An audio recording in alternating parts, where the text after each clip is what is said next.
libong taon na ang nakalipas mula nang maganap ang mga pangyayari ng unang Holy Week, patuloy nitong hinuhubog ang kamalayan at pananampalataya ng iba't ibang kultura sa buong mundo. Ngunit gaano nga ba makapangyarihan ang kamatayan at muling pagkabuhay ng Panginoong Yesus sa moderno nating panahon? Tuwing Holy Week kasi abalang marami sa pagbabakasyon, pamamasyal at pagpapahinga kasama ang mga mahal sa buhay. Wala pong masama sa mga ito, nililinaw ko lang po. Pero sa gitna ng mga aktibidad ng Holy Week, nababalik tanawan pa kaya ng lubusan ang lalim ng pag-aalay ng buhay ng Panginoong Yesus sa krus ng Kalbaryo.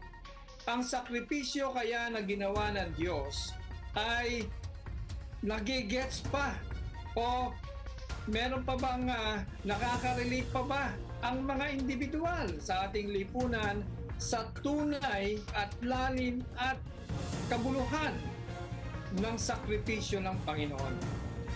Nauhubog pa kaya ni Jesucristo ang konsensya ng ating bayan?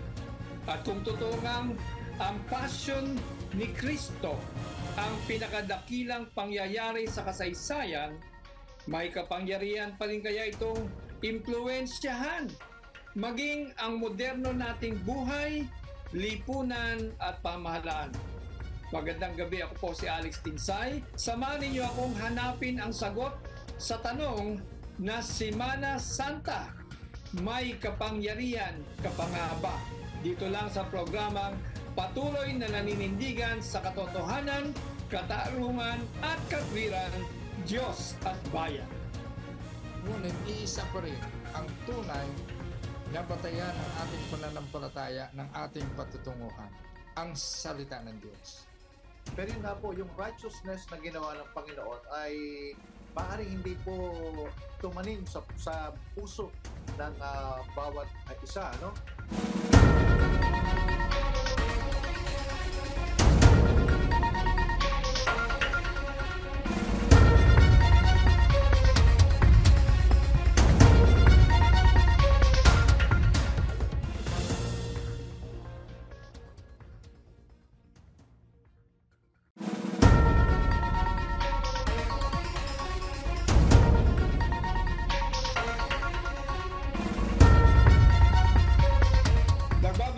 Ang Diyos at bayan.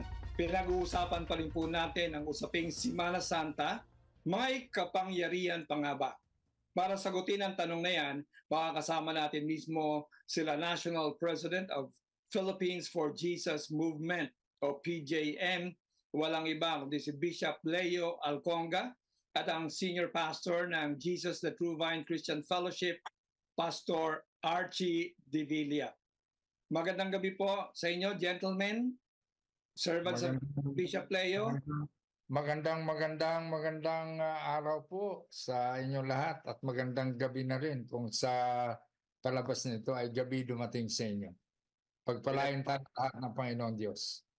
Pinagpalang araw, Archie. Pinagpalang araw, pinagpalang gabi po sa bawat isa na mga kasama natin. Alright. Isa po ang Pilipinas sa mga bansang sikat na sikat sa buong mundo dahil sa pagpapahalaga natin sa Holy Week. Ano ba ang impact o epekto o kahalagahan nito para sa imahe ng ating bansa sa international community of nations na tayo ay kilala bilang isang deeply religious and a Christian nation in Asia? Bishop Leo. Napakahalaga po na tukuyin po natin kung sino tayo at kung saan tayo pupunta. Ang sagot lang dyan ay kung ano ang sinasabi ng salita ng Diyos. Yan po ang ating pinagbabatayan. Kasi po, marami na pong mga tinatawag na katuruan, mga pinaniniwalaan, ngunit iisa pa rin ang tunay na batayan ng ating pananampalataya, ng ating patutunguhan, ang salita ng Diyos. Sa tanong na meron pa ba ang halaga? Meron pa ba ang kapangyarihan? Ang pagdiriwang natin ng tinatawag natin na Semana Santa? Ang sagot mo niyan ay isang marubdob at isang malakas at isang matagumpay na tugon. Ang tugon ay tama po, may kapangyarihan pa rin. Hanggang ngayon, magpakailan pa man habang hindi pa bumabalik ang Panginoong Jesucristo sa ating buhay, sa ating bayan, sapagkat ang ginawa ng Panginoong Jesucristo ay siyang tunay na pagbabago ng sangkatauhan.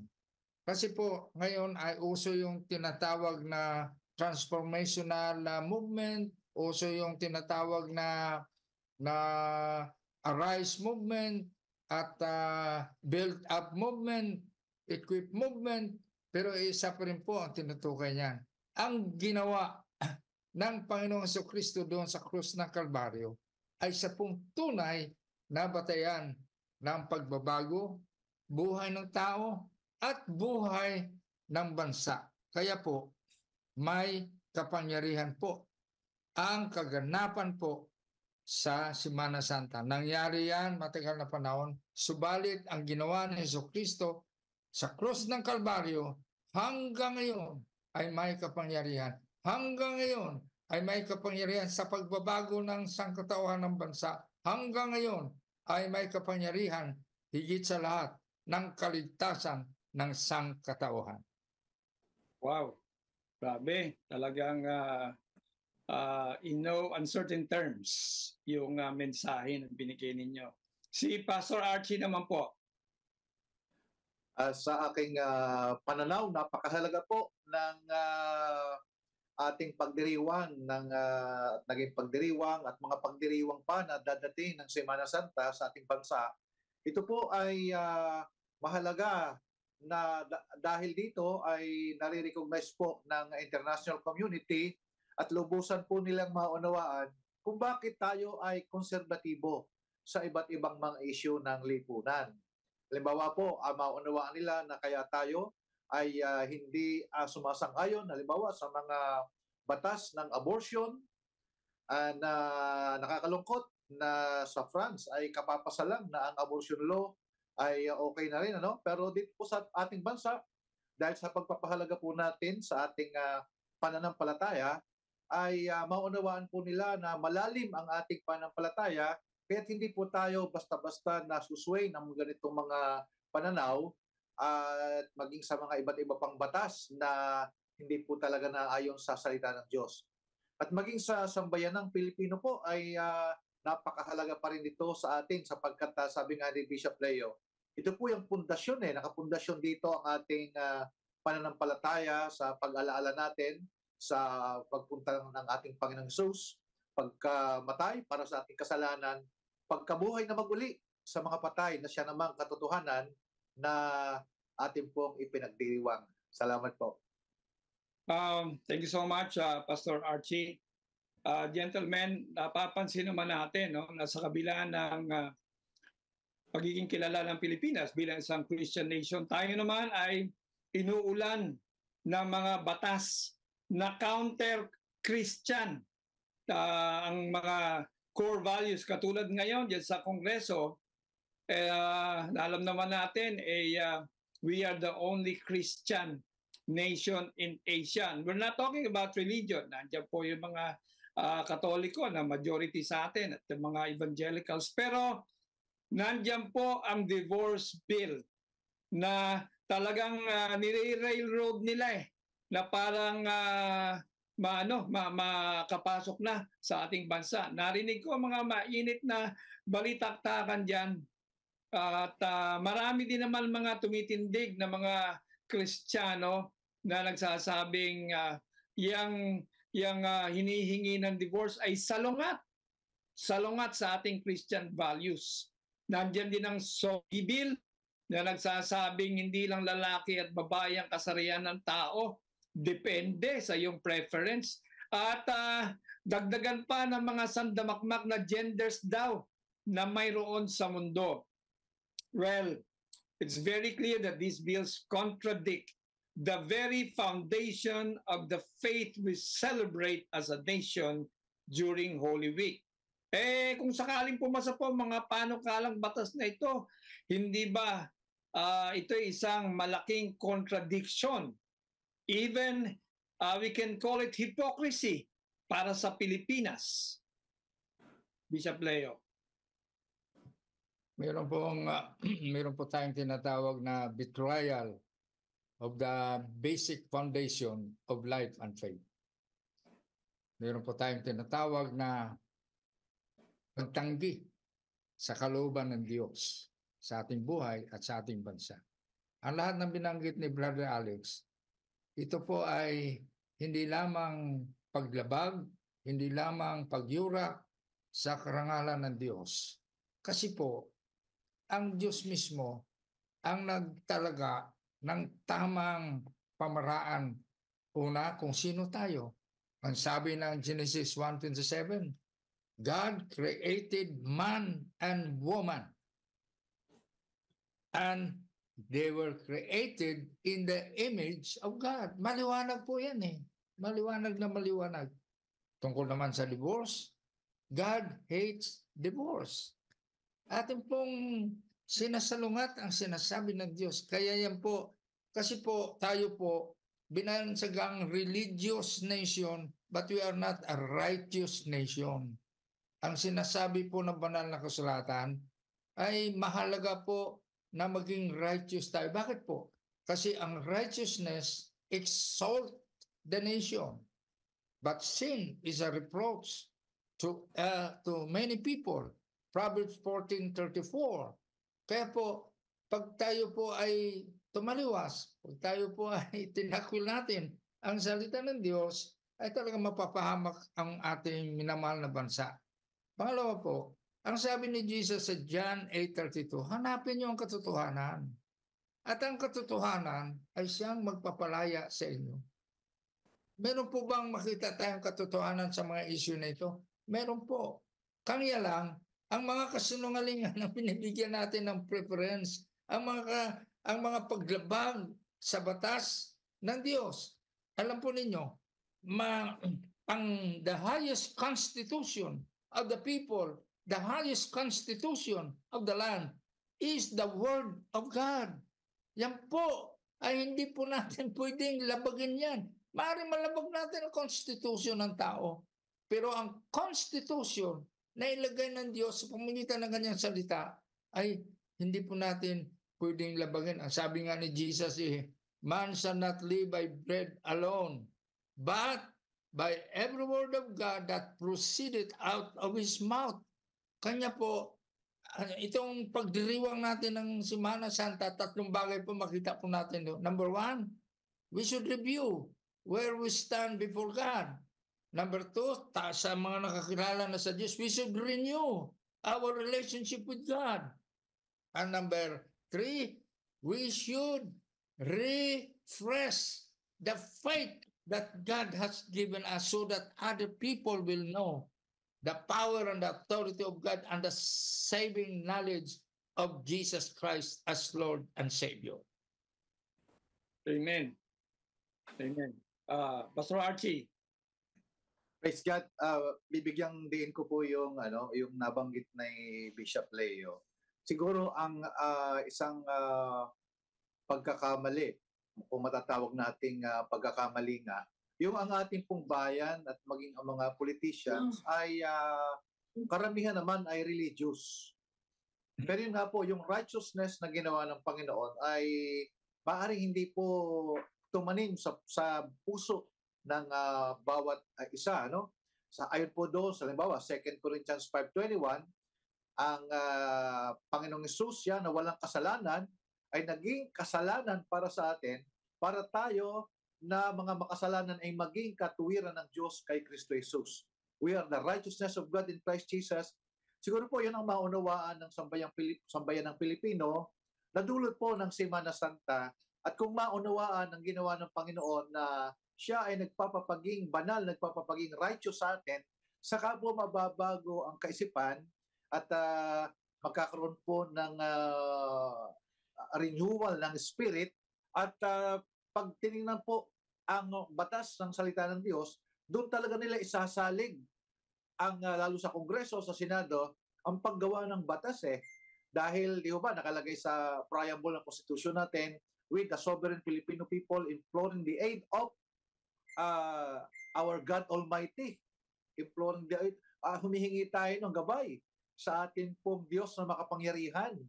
Lamang nga po ay, ayun, yun nga po, religious ay hindi po righteous, hindi po na-sanctify ng dugo ng Panginoon. Sa tingin ko po, yun ang isang kulang. Baka siguro yung yun nga yung pagiging religious, yung obedience to the law, to the tradition, at kung ano-ano pang mga ginagawa to make us look righteous before God. Ito naman lahat ay panlabas. Kaya siguro na rin kahit na tayo ang pinakamatagal, pinaka-passionate sa pag-obserba ng Holy Week, hindi ito natatranslate sa korupsyon na nagaganap sa ating bayan, sa idolatry, sa paglaganap ng mga gambling, at siyempre nariyan na rin yung criminality na nagtatranslate sa kawalan ng long-term peace and order. Anyway, bukod sa divorce at SOGI bill, meron ding isang isyong yumanig sa bansa natin sa pagsisimula ng taong ito. Ito yung charter change o panukalang palitan o amyendahan ang ilang probisyon ng ating saligang batas. Bakit ito naging kontrobersyal?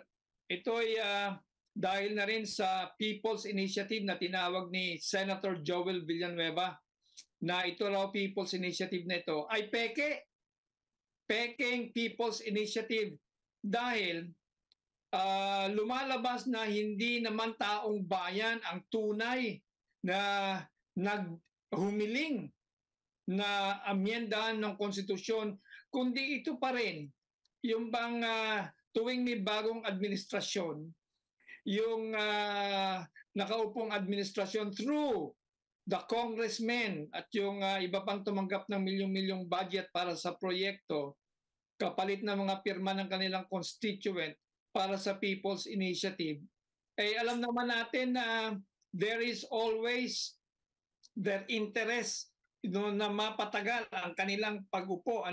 Pwede nilang paglaruan ng mga probisyon. Isa pa rito, yung pinangangamba ng ilan na pwede na magmay-ari ang mga foreigner sa lahat ng mga negosyo na pwede nilang makapag-invest. Baka ang takot ng iba, baka dumating ang araw, hindi yung may-ari ng Pilipinas. So, ngayong Holy Week, nagkakaroon tayo ng pagkakataon na pagnilay-nilay na ang bansang ito ibinigay sa atin ng Panginoon. Ito ang ating yaman na ibinigay ng Panginoon.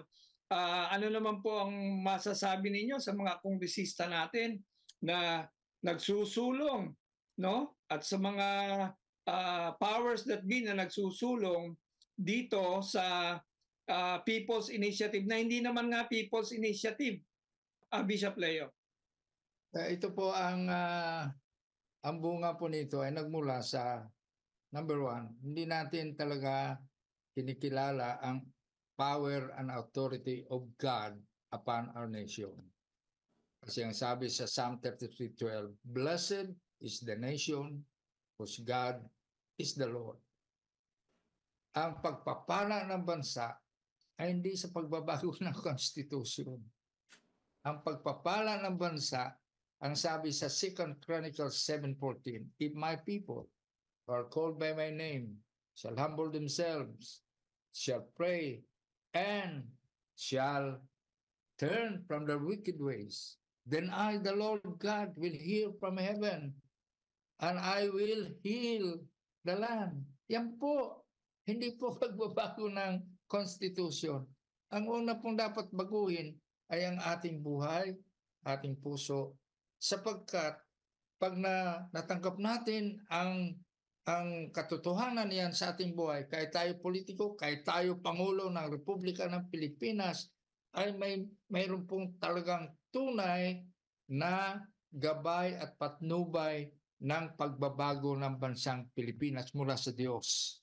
Kasi ang sabi niya, pag ako'y pakinggan niyo, pagpalain ko po kayo. Pag ako'y inyong sundin, pagpalain ko po kayo. pag ako ay kilanin yung tunay na Diyos na siyang tunay na makapangyarihan, naglalang ng langit at lupa, na siyang itinuturo ng banal na kasulatan, pagpalain po ang bansa. Kaya po, pangalawa po, hindi po natin pwedeng palitan ang konstitusyon dahil meron po tayong self-interest. Hindi po pwede yan. Hindi po tayo pwedeng magbago ng konstitusyon because of our ambition to stay in power or greed of power. Hindi po yan dahilan. Kaya nga sabi nga ni Senator Joel, ang konstitusyon ay siyang kaluluwa ng bansa ng Pilipinas.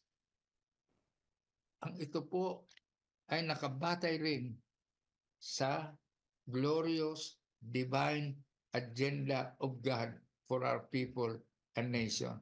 Tingnan po natin. Simple lang po ang panawagan ng Diyos. Come to me. Come to me. Repent. And I will hear your prayers, petitions. I will open the windows of blessing. I will forgive their sins. And I will heal the land. Pastor Archie. Praise God. Siguro po yung naganap na nasubaybayan nga po natin, yung nais baguhin ang Constitution, ay tama po ang sinabi nila Senator Joel na kung talagang ito ay galing sa taong bayan, nasa Constitution din naman yan, nasa batas natin na pwede. Kaya lang, medyo sa totoo lang, nagkabukuhan na nga po na ito ay galing talaga sa mga kongresista. At ngayon po ay naghuhugas kamay sila at sabi nila ay tinutuloy nila at pupuntusan lang nila yung sa economic provision. So nadoon po tayo, pero gaya nga ng sinabi niyo, Pastor Alex, yung baka isang araw, siyempre kung matuloy din yung economic provision na yan, siguro kasama na po natin hihiling sa mga kongresista, sa mga senador, nakasama na pong pagnilay-nilayan ngayong Semana Santa. Kasi baka nga po mauwi batas na pwede na talagang sobrang magmay-ari ang mga dayuhan sa ating bansa. Nako, napakayayaman po ng mga yan. Baka po kapraso na lang ang matira sa sambayan ng Pilipino. Na ito naman, ang sabi ho ng Bible, ay tayo po ay tinakdaan ng Diyos ng lugar kung saan tayo ay titira bilang mga Pilipino. Sabi ng Acts ay yun po ay nasa salita ng Panginoon. Kaya sa tingin ko ay talagang hindi ho dapat ito isama sa economic provision kung sakaling mang yan po ay hindi natin mapigilan na matuloy pa rin ang kanilang pagkasama-sama para palitan ang Constitution ayon sa economic provision lamang. Pero siguro yun po yung pagnilay-nilayan, yung hindi po parang maibenta ang ating bayan. Kung hindi, mananagot po sila sa ating Panginoon. Yung po pakiusap natin. Wow, umiinit yung ating diskusyon. Talagang hindi kasi nila nakikita yung yung ramifications, no? Hindi yung immediate tawag nito, yung immediate application, kundi yung ramification, yung mga hindi nakikita, siyempre tinatago Unang-una bakit ba kailangan gamitin ng 26 billion budget para diyan? No? Yun na lang panalo na sila Hindi ba? No? Yun ang gusto nila. Pangalawa, yung meron pang mga nga diyan, i-dissolve na daw yung Congress, i-dissolve na yung yung Senado. These are the things na kailangan talaga nating ipag-pray dahil ang mga henerasyon na susunod sa atin, nanganganib sila. Di po ba? At wag po kayong alis, mga kaibigan, ating mga taga-subaybay, magbabalik pa po ang Diyos at Bayan para sa usaping Semana Santa. May kapangyarihan pa nga ba? At makakasama pa rin natin sina Bishop Leo Conga at Archie Dubilla. Huwag po kayong alis, dyan lamang kayo. We'll be right back. Ang isang eternal destiny as to be with God. If tinanggap mo si Jesus Christ, yung personal na Panginoon at tagapagligtas. Meron na pong nagbayad sa ating kasalanan, kinakailangan na lang po natin manampalataya sa ating Panginoong Hesus. Isuko ang ating buhay sa Panginoong Hesus upang magkaroon po tayo ng buhay na walang hanggan.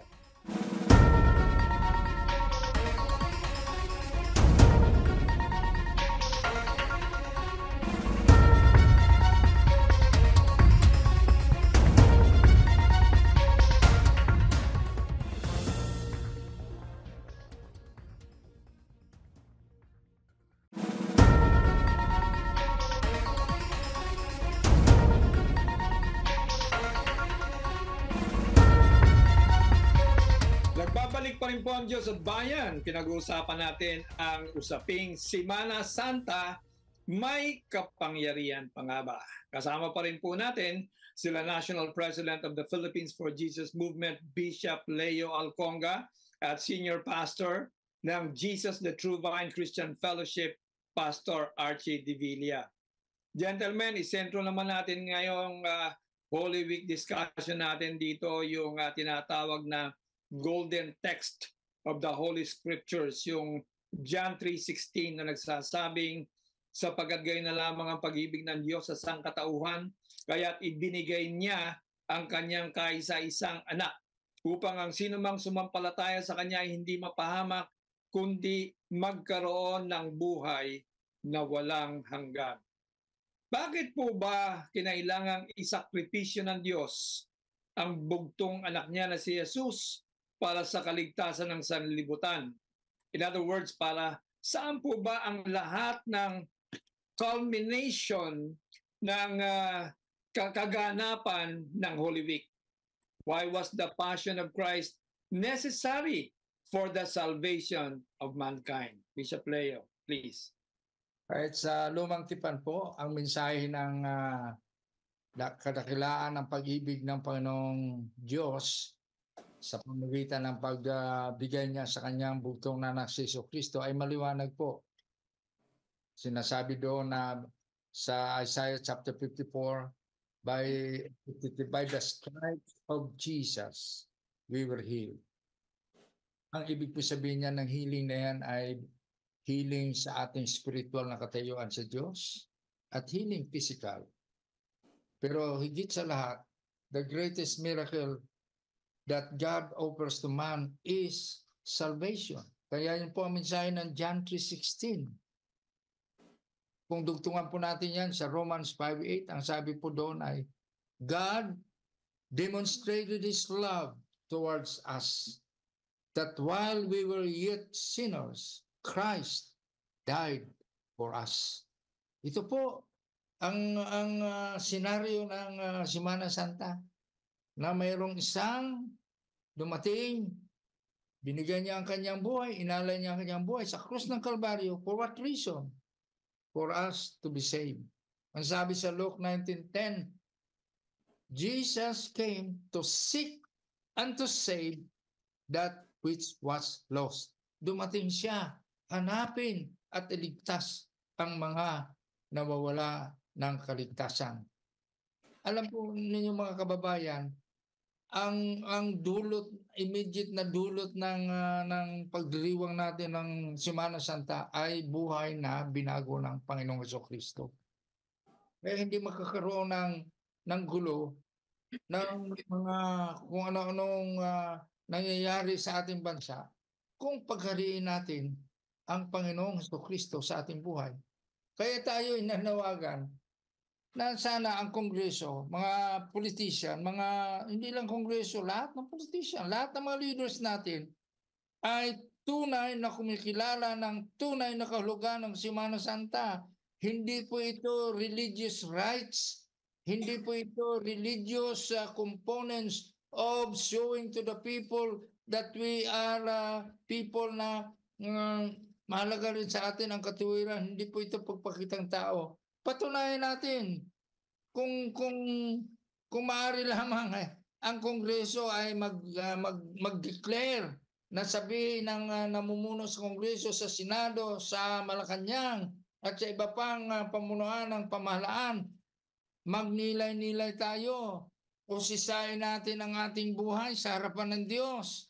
Kung baga tinutupad ba natin ang calling natin sa Diyos? Being a political leader, being a congressman, senator, or president, it is a calling by God. It is a direct intention of God to use you as an instrument to establish righteousness, justice, and peace in the land. Kinakailangan ating mga mambabatas, magnilay-nilay talaga tayo. Sabi ni Jesus, seek ye first the kingdom of God. Unahin natin ang Diyos. Ay isang tabi muna natin yung mga bills na pinag-uusapan natin. Ilagay natin sa gitna ang Diyos. Ilagay natin ang kapangyarihan ng Diyos na gumalaw. Kasi ang pinag-usapan natin, may kapangyarihan pa ba ang Semana Santa? Meron po. Kaya hayaan natin ang Diyos na gumalaw sa Kongreso, sa Senado, sa Malacanang.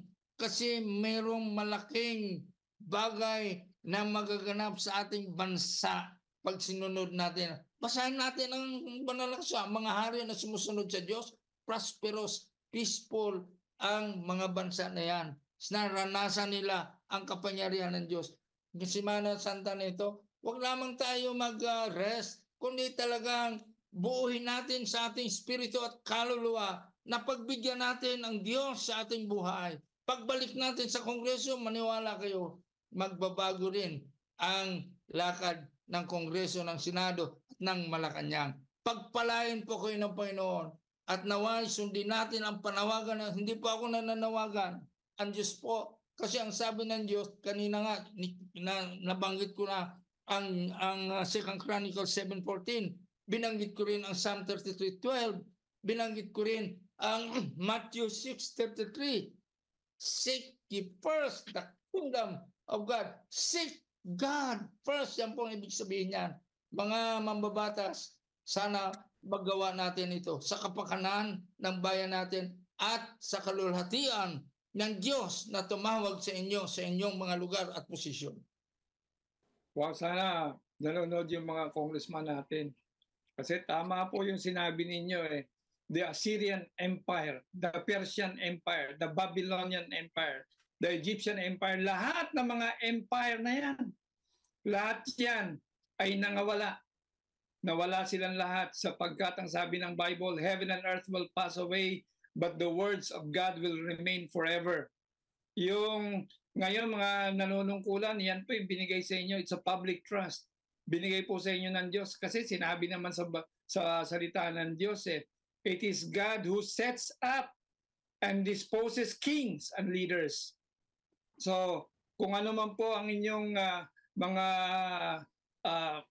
ginagawa para sa ating batas, dapat nakasentro na ibalik natin doon sa, kumbaga sa nakasentro sa mga utos ng Diyos. Pastor Archie, kayo naman po.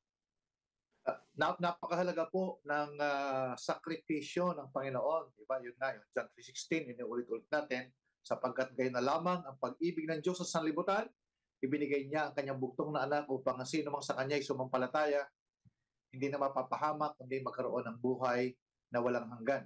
Bakit po kinakailangan pang isakripisyo ang Panginoong Hesus? Dahil sa lumang tipan, sa pamantayan ng Panginoon, halos lahat po ay nililinis sa pamamagitan ng dugo. At dumating ang pagkakataon, sabi ng Panginoon, ang mga tupa, mga baka, bulls ay hindi karapat-dapat sa akin, sabi ng Panginoon. Kaya kailangan ko ng isang perpektong alay. No? At wala namang ibang tao mula kay Abraham, Isaac, Jacob, hanggang sa ating kanununuan hanggang sa ngayon na meron pong perfect life. Maliban, kinakailangan ang Diyos ay magkatawang tao. Isakripisyo ng bugtong na anak ng Diyos ang kanyang buhay upang tayo po ay matubos sa kasalanan. Hindi po pwedeng anghel kasi wala naman silang laman at dugo. Ang tutubusin po ay merong laman at dugo. Kaya ang Panginoong Hesus ay naghandog po ng kanyang buhay, ng kanyang banal na dugo once and for all para sa kasalanan ng sanlibutan. Siya po yung perfect sacrifice na inaalala po natin ngayong Holy Week. At ako po ay nakikiisa sa panawagan ni Bishop Leo sa ating mga mambabatas na alam mo, napakaganda na once a week ay magkaroon talaga ng isang retreat, ang ating mga mambabatas at magulay-bulay. Sabi ng Panginoon ay magsiparito kayo sa akin, napapagal, nabibigat ang lubha, bibigyan ko kayo ng kapahingahan. Alam po natin, napakabigat ang problema ng ating bansa, napakabigat ang problema ng kapaligiran, ng mga nasyon, at meron pong kapahingahan sa Panginoon. At kung magkaganon, siya po yung magbibigay ng karunungan, kaalaman na sapat para lubusan po nating mapamahalaan ang sambayan ng Pilipino. Praise God. Ayon sa John 3:16, mariligtas sa kapahamakan ang sino mang mananampalataya sa Panginoong Hesus. Anong klaseng kapahamakan ba ang tinutukoy dito? At ito'y nakikita na natin ngayon sa nangyayari sa mga bansa na tumatalikod sa Diyos. Katulad na lamang sa Amerika, di ba? Nakikita natin na talagang ngayon sa San Francisco, sa ibang mga lugar, sa California, bumalik na naman yung mga naglaganap yung krimen, yung mga tao nagluluting. Ito ba'y bahagi ng sinasabing kapahamakan na dumating ang Panginoon para iligtas tayo, at kung tayo tumalikod sa Panginoon, ito na ang konsekwensya, Bishop Leo, na maaaring mangyari din ito sa bansa natin? Yung mga nakikita natin na mga deterioration of following or obeying the law is just a sign na ang sanlibutan ay talagang patungo sa kapahamakan pag hindi nila kinakilala ang Diyos. Pero doon tinutukoy na kapahamakan sa Biblia pag hindi tayo nakakabalik sa Diyos. Number one, ito po ay paghiwalay natin sa Diyos for all eternity. Ito po ay makikita natin sa Luke chapter 16 sa buhay ni Lazaro at saka ng isang mayaman. Pareho silang nabuhay, parehong namatay. Pero yung mayaman napunta doon sa kaparusahan. Si Lazaro naman ay napunta doon sa paraiso. At ang mayaman ay nakiusap kay Abraham na patawirin lang si Lazaro at i-dip niya ang kanyang finger sa tubig at dadalhin niya yung kanyang daliri na may tubig na nabasa sa tubig, itilagay niya sa dila ng mayaman. Sabi ni Lazaro, wala nang makapunta dyan, wala rin makapunta dito sa kinalalagyan ng tao pagkatapos ng kamatayan. There is what we call an eternal destiny. Ang isang eternal destiny as to be with God. If tinanggap mo si Jesus Christ, ngayong personal na Panginoon at tagapagligtas. Ang isang eternal destiny ay doon sa kaparusahan ng walang hanggang apoy o impyerno. At yan ay maganganap pag tinanggihan mo ang alok ng Diyos na kaligtasan sa pamagitan ng Panginoong Jesucristo. Ang sabi ni Jesus, I am the way, I am the truth, I am the life. No one can come to the Father except through me. Sa pamagitan lamang ng Panginoong Jesucristo. Ang sabi pa niya sa John 1:12, ang tumatanggap sa Kanya ay binibigyan niya sila ng karapatang maging anak ng Diyos. Ibig sabihin, ang hindi pa tumatanggap sa Kanya, hindi pa nanampalataya sa Kanyang kaligtasan, sa pag-ibig na sinabi ng John 3:16, ay mayroon pong kapalit niyan. Ano pong kapalit? Patungo sa daan ng kapahamakan. Pag tinanggap mo si Jesus naman, may kapalit din. Patungo sa buhay na walang hanggan. Doon sa kalangitan. Dirisahin na po natin yan. Sa John 14, ang sabi niya, in my Father's house are many mansions. I will go and prepare a place for you. Nakahanda po yun. Pero sa mga nakahanda, hindi po tayo paaaring pumasok doon pag hindi po tayo nakahanda. Hindi po natin tinanggap ang ginawa ng Panginoon Jesucristo doon sa krus ng Kalbaryo. Meron pong paalala lang sa kaganapan ng Semana Santa. Ano po yon? Na ang mananampalataya kay Jesus bilang kanilang personal na Panginoon tagapagligtas, maliligtas. Tiyak po yon. Maliligtas. Hindi ko po pinapangako yan. Pinangako po yan ng Diyos. For whoever believes in Him shall not perish but have everlasting life. Ang sabi nga ni Jesus sa John, tinot ko rin kanina, ang tumanggap sa Kanya ay binigyan sila ng karapatan maging anak ng Diyos. Isipin po natin ang kapangyarihan dulot ng Semana Santa. Isipin po natin ang tunay na pagbabago na alok ng pagdiriwang natin ng Semana Santa. Mga kababayan po naway makita po natin ang kadakilaan ng pag-ibig ng Diyos. Mahal na mahal niya tayo. Ayaw niyang mapariwara, ayaw niyang mapahamak tayo kung tayo ay magbalik loob sa Diyos sa pamamagitan ng Panginoong Jesucristo. Pastor Archie, ang Holy Week ay nagtatapos sa resurrection ni Jesus. Hindi ba kailangan natin sa bansa natin, sa mga individual, ay yung resurrection ni Jesus? Sa body of Christ, ang kailangan natin naman ay revival. Yung ano po ang maibibigay po ninyong refleksyon sa atin patungkol sa resurrection of Jesus?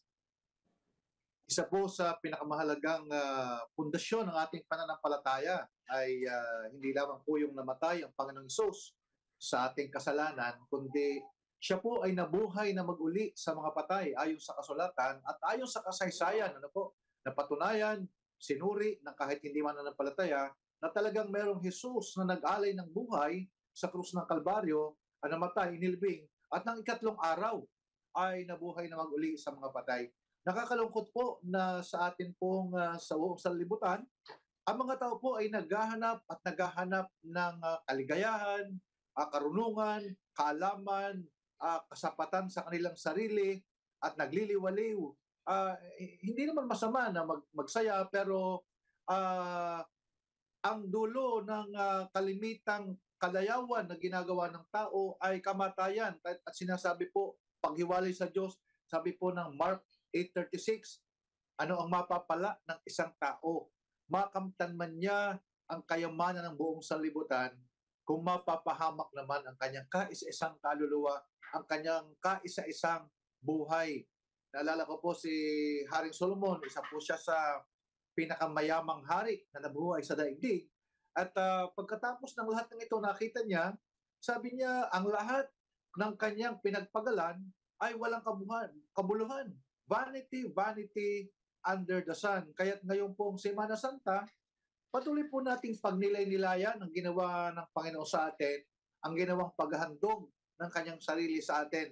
Kamakailan ay nanonood po ako ng Roman Empire na series at nakita ko po yung kawalang kabuluhan ng buhay, yung mga hari, sila Tiberius, Caligula, Commodus at iba't ibang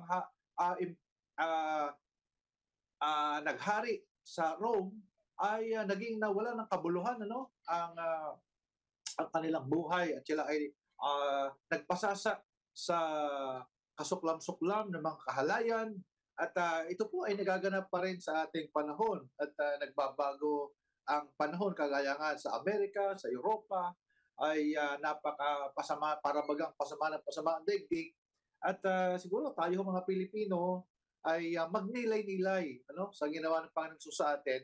At meron namang pagkakataon na tayo ay talagang maligtas. At ito po ay libre.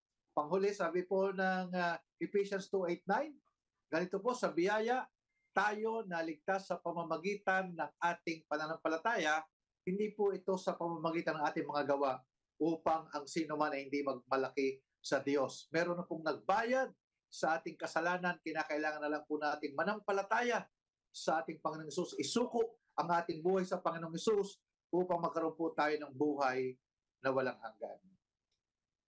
Thank you, very well said. Bishop Leo, can you lead us in a prayer for the nation? Sige po, manalangin po tayo. Dakilang Diyos, sa pamagitan po ng pagdiriwang ng Semana Santa, makita po namin na ang buhay na pag-asa, buhay na pananampalataya, at buhay na ugnayan sa Diyos sa pamagitan ng Panginoong Jesucristo. Sapagkat ang pagdiriwang na ito ay pagdiriwang ng kadakilaan ng pag-ibig ng Diyos, kadakilaan ng sakripisyo ng Panginoong Jesucristo, binigyan niya ang kanyang buhay sa kapatawaran ng lahat-lahat ng kasalanan ng sangkatauhan at sa kaligtasan, at maibalik kami sa tamang ugnayan sa Diyos. Dakilang Diyos, dalangin po namin at dinideklara po namin, buksan mo, O Diyos, ang kadakilaan ng iyong pag-ibig sa mga taong naghahangad na magkaroon ng katiyakan sa buhay. Buksan mo ang kaligtasang alay ng Panginoong Jesucristo at buksan mo ang kapangyarihan ng banal na Espiritu Santo na siyang magdudulot ng tunay na pagbabago at tunay na siyang maging aming liwanag sa gitna ng mga malalaking hamon sa sangdaigdigang ito. Salamat po, O Diyos, na hanggang ngayon, hanggang bukas at hanggang sa mahabang panahon, hanggang di pa siya dumating, ang kapangyarihan ng Semana Santa na pinagdiriwang namin ay ang pagdiriwang ng ginawa ng Panginoong Kristo sa krus ng Kalbaryo, ang kanyang kamatayan, ang kanyang pagkabuhay na muli, ng pagkabuhay mula sa mga patay, ay siyang tunay na pag-asa at kaligtasan ng bawat pamilya, ng bawat sangkatauhan at ng buong bansang Pilipinas. Maraming salamat po. We give you glory, honor, and all praise and thanksgiving in Jesus' name. Amen and amen. Amen. Maraming salamat din sa inyo, gentlemen, Bishop Leo Conga, Pastor Archie, for sharing your time with us. At of course, marami po salamat sa inyong pagsama sa amin ngayong gabi. Muli sa ngalan ni Brother Eddie Villanueva. Sa susunod na linggo, magkita-kita po tayong muli dito lamang po sa programang patuloy na naninindigan sa katotohanan, katarungan at katwiran. Diyos at bayan, God bless you more and have a wonderful night ahead of you.